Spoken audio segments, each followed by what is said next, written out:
श्री महालक्ष्मी महात्म्य गुरुवारची कहाणी. ओम श्री महालक्ष्मी देवे नमः. श्री महालक्ष्मीची कृपा आपल्याला लाभावी. तिने आपल्या घरी सतत वास करावा. आपला संसार सुखासमाधानाने चालावा म्हणून अनेक भाविक श्री लक्ष्मी देवीचे व्रत करतात. त्यांना उत्तम फल मिळते.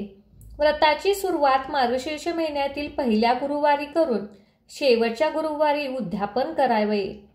जर मार्गशीर्ष मासी जमले नाही तर कोणत्याही महिन्यातील पहिल्या गुरुवारपासून व्रत सुरू करावे व शेवटच्या गुरुवारी सांगता करावी. काही भाविक दर महिन्यात व्रत करायचे ठरवून सतत वर्षभर हे व्रत चालू ठेवतात. या श्री लक्ष्मी व्रताचे नियम, पूजाविधी, कहाणी, आरती इत्यादी आज आपण पाहणार आहोत. त्याचप्रमाणे आपण सर्व विधी करावा. श्री लक्ष्मीच्या कृपेने सर्वांचे मनोरथ पूर्ण होतात ही श्रद्धा ठेवावी. लक्ष्मी व्रताचे नियम. व्रत करणाऱ्याने गुरुवारी सकाळी लवकर उठावे, स्नान करावे व निर्मळ अंतकरणाने पूजाविधी करावा. दिवसभर उपवास करावा, रात्री भोजन करावे. या दिवशी काही अडचण असल्यास दुसऱ्याकडून पूजा आरती करून घ्यावी. आपण मात्र उपवास करावा. एकादशी, शिवरात्र या अन्य उपवासाच्या दिवशी गुरुवारी फक्त पूजा आरती करावी, कहाणी वाचावी व ऐकावी. व्रत, पूजा व कहाणी ऐकण्यास शेजारी पाजारी बोलवावे. सायंकाळी गायीची पूजा करावी, गायीला घास द्यावा. उद्यापनाच्या दिवशी नेहमीप्रमाणे पूजा, आरती, कहाणी वाचन झाल्यानंतर 7 सुवासिनींना, 7 कुमारिकांना हळदी कुंकू देऊन एक फळ देऊन कथेची प्रत द्यावी. शक्य असल्यास ब्राह्मणाला शिधा, वस्त्र, दक्षिणा देऊन त्याला नमस्कार करावा. नंतरच आपण भोजन करावे. गुरुवारी संध्याकाळी पूजा आरती झाल्यावर सर्वांना प्रसाद द्यावा. कोणत्याही महिन्यात पहिल्या गुरुवारपासून या व्रतात सुरू करावे. ते अखंड वर्षभर पाळून शेवटी उद्यापन करावे. यश समीपच आहे. श्री लक्ष्मीची मांडणी. पूजेची मांडणी. घराच्या पूजेची जागा स्वच्छ करून तिथे पाट, चौरंग ठेवावा. त्यावर कोरे कपडा अंथरून गव्हाची किंवा तांदळाची रास घालावी. त्यावर तांब्याचा कलश ठेवा. त्यात दुर्वा, पैसा, सुपारी घालावी. कलशावर विड्याची 5 पाने किंवा आंब्याचे ढाळे ठेवून वर नारळ ठेवा. पाटावर किंवा चौरंगावर श्री लक्ष्मी देवीचा फोटो ठेवा. लक्ष्मीची मूर्ती असेल तर फोटो न ठेवता मूर्ती ठेवावी. त्यासमोर विडा, खोबरे, खारीक, बदाम, खडीसाखर, गूळ ठेवावा. शेजारी गणपती म्हणून सुपारी मांडावी. पूजेची मांडणी पूर्ण झाल्यावर यथासांग पूजा करावी. पूजा संपल्यावर आरती करावी. त्यांना सर्वांना प्रसाद द्यावा. रात्री श्री लक्ष्मी मिष्टान नैवेद्य दाखवावा. नंतर भोजन करावे. शुक्रवारी सकाळी लवकर उठून पूजा विसर्जन करावे. कलशातील पाणी तुळशीत ओतावे. तुळशीला हळदी कुंकू वाहून नमस्कार करावा. श्री लक्ष्मी देवी पद्मपुराणात सांगितले आहे की जे माझे व्रत नित्य नियमाने करेल तो सदैव सुखी राहील. त्या वाचनावर विश्वास ठेवा आणि श्री महालक्ष्मी देवीची ही कहाणी ऐका. श्री गणेशाय नमः. श्री महालक्ष्मी देवे नमः. ओम श्री क्लीम ओम धनधान्य देहिमा. ओम धनधान्य नमस्तुभ्ये. ध्यानी घ्यावे श्री लक्ष्मी देवीची कहाणी. द्वापर युगातील सौराष्ट्र देशाची मोहिनी अटपट नगर होते. तिथे एक राजा होता. राजाचं नाव होतं भद्रश्रवा. तो शूर होता, दयाळू होता, प्रजा दक्ष होता. देवा ब्राह्मणांना, साधू संतांना तो सुखावत होता, मदत करत होता.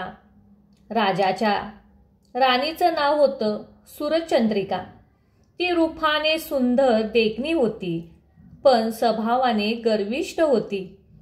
मागच्या जन्मी ती होती एका वैश्याची पत्नी. मागच्या जन्मी ती नवऱ्याबरोबर तिचे खूप भांडण होई. घरी वैतागलेली. भांडणे करून ती एकदा रानात निघून गेली.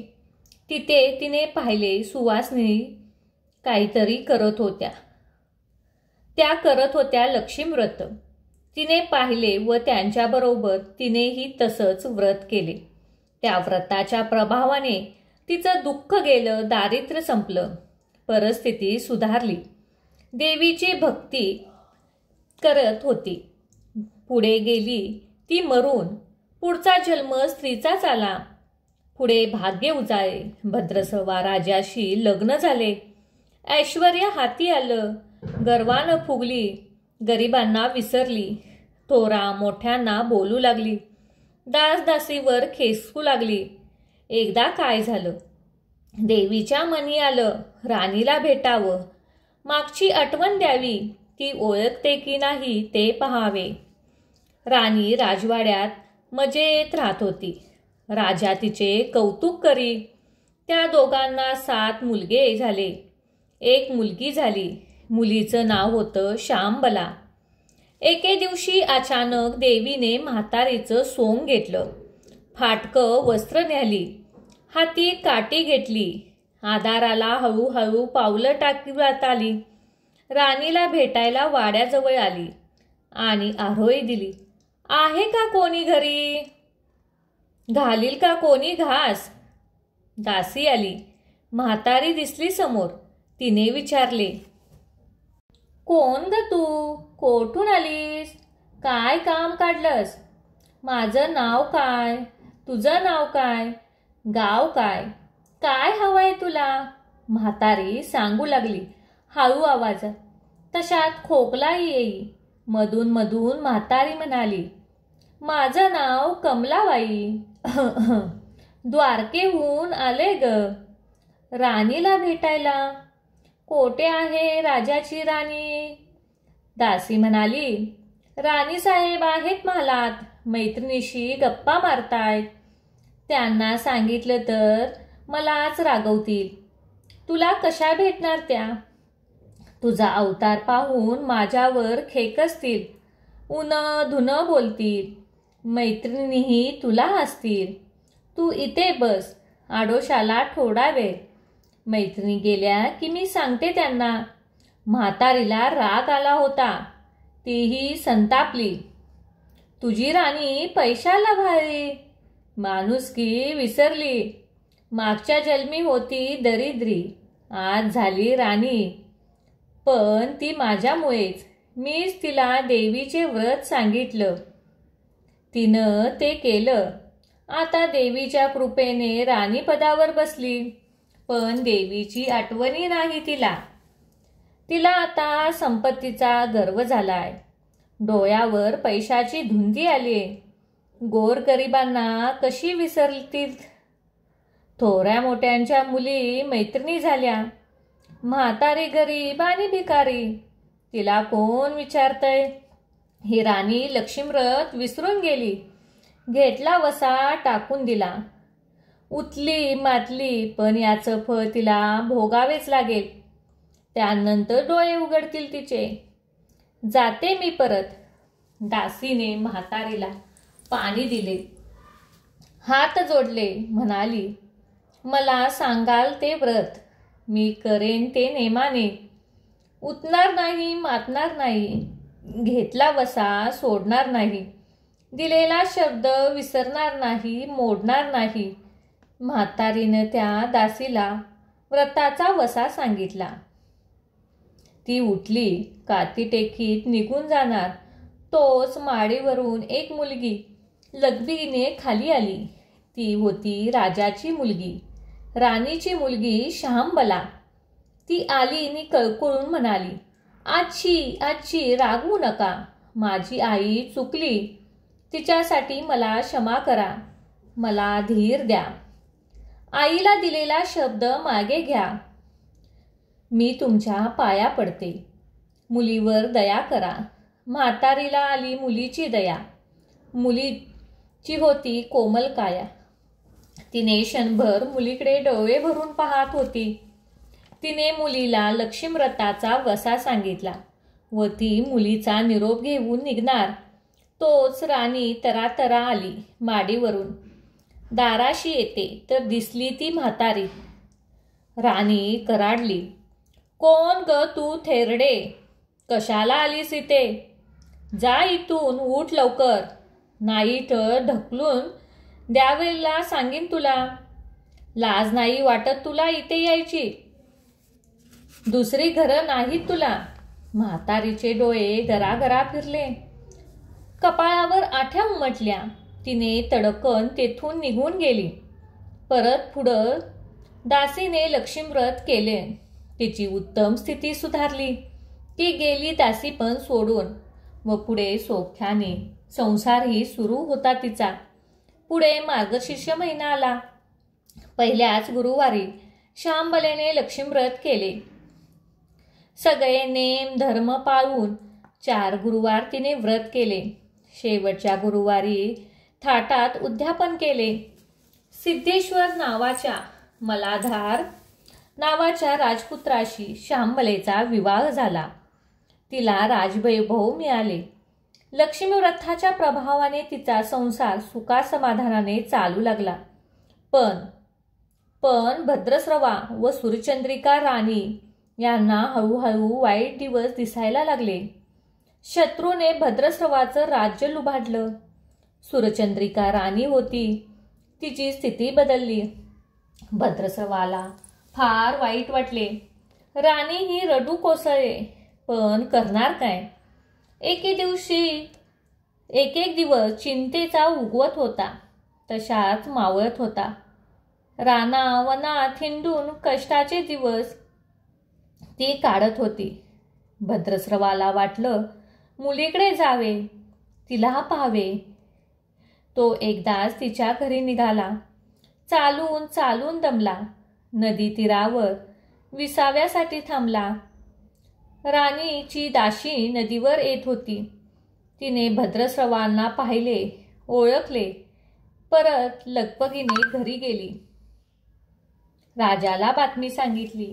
मलाधराने माणसे पाठवली. रथ पाठवला. शूराने घरी आणलं. मान सन्मान केला. नवीन वस्त्र दिली व गळ्यात हार घातला.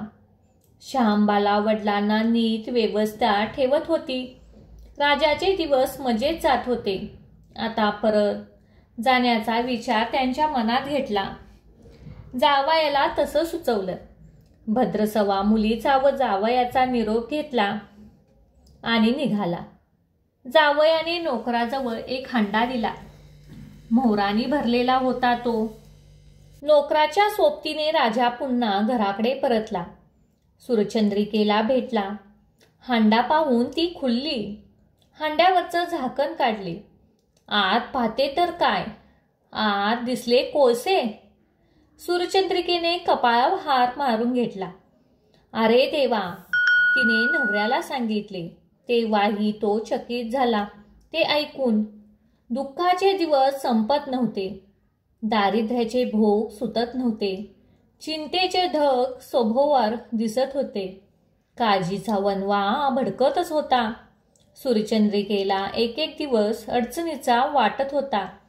तिच्याही मनात घेतलं, एकदा मुलीला भेटावे, डोळे भरून पहावे. आपल्या नशिबाचे भोग आपल्याला सोसायला हवेत. दुसरं करणार काय? एका गुरुवारी ती घरून निघाली. मुलीच्या गावाच्या नदीतीरी बसली. अगदी दमून गेली होती ती. त्यावेळीच एक दासी नदीवर आली. तिने राणीच्या आईला ओळखलं. ती महाली गेली. राणीला बातमी दिली. तुमच्या आई नदीवर बसली. खूप दमलेली दिसली. तिला आणायला पाठवा कोणीतरी. शांबालेने रथ बोलवला. आईला घेऊन यायला सांगितले. आई रथात बसून घरी आली. शांबलेने पाहिले. आईला तिने प्रेमाने मिठी मारली. मुलीच्या घरचं ऐश्वर्य पाहून तिचे डोळे तृप्त झाले होते. आपण तोंडातून शब्दही फुटत नव्हता. आईला स्नान करायला सांगितले. मग पैठणी नेसायला दिली. गळ्यात सोन्या मोत्याचे अलंकार घातले. राणीचे रूप उठून दिसत होते. दुपारची वेळ आली. शांबाला लक्ष्मीव्रताचा वसा करत होती. लक्ष्मीची भक्तिभावाने पूजा करत होती. आरती झाली. धूप दीपाचा वास दळवत होता. शहांबलेला उपवासच होता. तो ती कडकडीत करीत. अगदी निराहार राहून आईच्या जेवणाची तयारी झाली होती. तिने आईला जेवायला बोलवले आणि आईला मागच्या जन्माची आठवण झाली. ती लक्ष्मीव्रताचा वसा करत होती. महालक्ष्मी देवीच्या कृपेने ती राणी झाली होती. ती म्हणाली, श्यामा, मी पण जेवत नाही. माझाही तुझ्याबरोबर उपवासच करेन. श्यामा, ठीक आहे. मलाही मार्गशीर्ष महिना होता तो. चारी गुरुवारी मुलीने केलेले व्रत तिच्या आईने पाहिले. भक्तिभावाने नमस्कार करत होती. उपवास करत होती. सर्व दुःख दूर व्हावेत म्हणून प्रार्थना करत होती. महिना सरला व घरी जाण्याचा विचार ठरला. तिला पोचवायला शहांबला बरोबर गेली होती. 4 दिवस राहून शहांबला परत निघाली. मलाधाराने पूर्वी पाठवलेला हांडा तिने घेतला. त्यात मीठ भरले व तो नोकराजवळ देऊन ती पुन्हा आपल्या राजवाड्यात आली. मलाधाराची गप्पा गोष्टीत वेळ जात होता. त्यानं सहज विचारले, माहेरावरून काय आणलं सा राणीसाहेब? शहांबलेने बरोबर आणलेल्या हंड्याकडे बोट दाखवले. मलाधाराने झाकण काढले. आत काय दिसले त्याला? मिठाचे खडे. अगं वेडे, हे मिठाचे खडे कशाला? इथे नाही का मिळत मीठ? हो, मिळतं ना, पण हे माझ्या वडिलांच्या राज्यातील आहे. वडिलांचे राज्य सौराष्ट्रात होते. तिथल्या शेजारच्या समुद्राचे आहे हे मीठ. समुद्र तीरावर दूरवर माझ्या वडिलांचं राज्य पसरलं होतं. पण आज शहांबलेच्या सांगण्यातील गोम राजाने हेरली होती. पण तो विचारचक्रात गुंतला होता. शहांबलेला सांगत होती, हे मीठ जीवनाचे अमृत आहे. मिठाचा अन्नाला रुची येते. मीठ नसेल तर सारे पदार्थ आणि बेच. जो माणूस जिथे मीठ खातो तिथे धन्याशी नेहमीच इमानी राहतो. त्याचे रक्षण करतो.